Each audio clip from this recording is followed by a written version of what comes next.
En México no hay trenes de pasajeros, como en otros países. Y en China, Japón, Europa y Estados Unidos sí los hay. ¿Qué está haciendo este joven diputado cercano al presidente Andrés Manuel López Obrador para devolver los trenes de pasajeros a nuestra nación? Este señor que están viendo aquí se llama Ernesto Zedillo. Él es el culpable de que desaparecieran casi por completo los trenes de pasajeros en México. Desmanteló y vendió Ferrocarriles Nacionales de México, la cual era la compañía que administraba la mayor parte de los trenes de este país. En 1995, Ernesto Zedillo le quitó a los trenes su categoría de área estratégica de la nación. Esto mediante un decretazo. Claro que fue una gran tragedia para México. De los 23.366 kilómetros que tenemos en nuestro país de vía férrea, el 95% pasó a ser de empresas privadas, siendo empresas extranjeras estadounidenses las que se quedaron con la mayor parte. Y nada más entre Kansas City Southern y Union Pacific tienen acaparados alrededor del 78% de las vías férreas mexicanas. Para que nos demos una idea del negocio millonario que le quitaron a México, en 2020 Kansas City Southern reportó ingresos de 2.632.6 millones de dólares. Y lo más cínico de todo esto es que este señor Ernesto Zedillo, al finalizar su sexenio, se fue a trabajar al consejo de administración de Union Pacific. Al final, todas estas empresas se enfocaron nada más en el transporte de carga e hicieron a un lado los trenes de pasajeros. Y de las rutas que podían llevar a personas solamente quedaron 3. Y solamente son consideradas como atracciones turísticas. Y estas 3 rutas no llegan ni a 1,000 kilómetros de vía férrea de las 23,000 que tenemos. La del Chepe, que va de Chihuahua a Los Mochis, la de el Tequila Express, que va de Guadalajara a Tequila, y el tren turístico de Tijuana a Tecate. El joven diputado Miguel Torruco ha presentado una iniciativa para que vuelvan los trenes de pasajeros a México. Y no solo eso, sino que presentó un mapa de cómo serían estas rutas en el año 2050, incluyendo por supuesto los 1,800 kilómetros del Tren Maya del presidente Andrés Manuel López Obrador. Pero se dejó en el abandono el transporte de pasajeros y a millones de usuarios que utilizábamos este transporte. Una de las razones por las cuales se concesionó el transporte de pasajeros en México fue por el falso argumento de que la modernidad se encontraba en el transporte de autobuses y en las carreteras. Si esto fuera cierto, ni los países de Asia,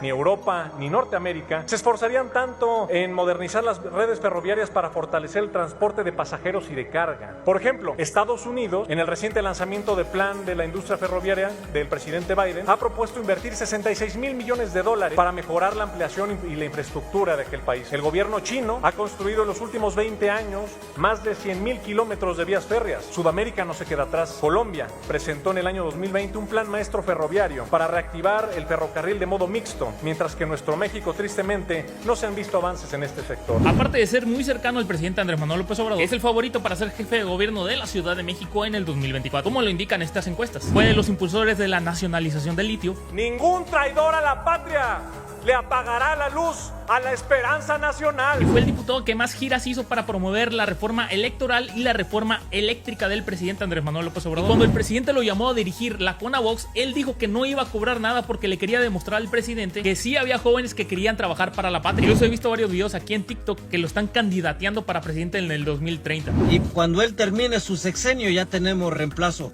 para 35 años más. Como en la época de Porfirio Díaz, ahora nos toca a nosotros. Ahí tenemos al compa Miguel Torruco Garza. Por eso esa oposición andan ardidos, porque ellos no tienen absolutamente a nadie. Y creo que no sería mala opción porque tiene una propuesta muy buena. Imagínense que vuelvan los trenes de pasajeros. Bajaría muchísimo el tráfico en las carreteras, los aeropuertos tendrían un respiro y por supuesto habría un gran beneficio económico para todo nuestro país. Ahora que sabes todo esto, te vuelvo a preguntar.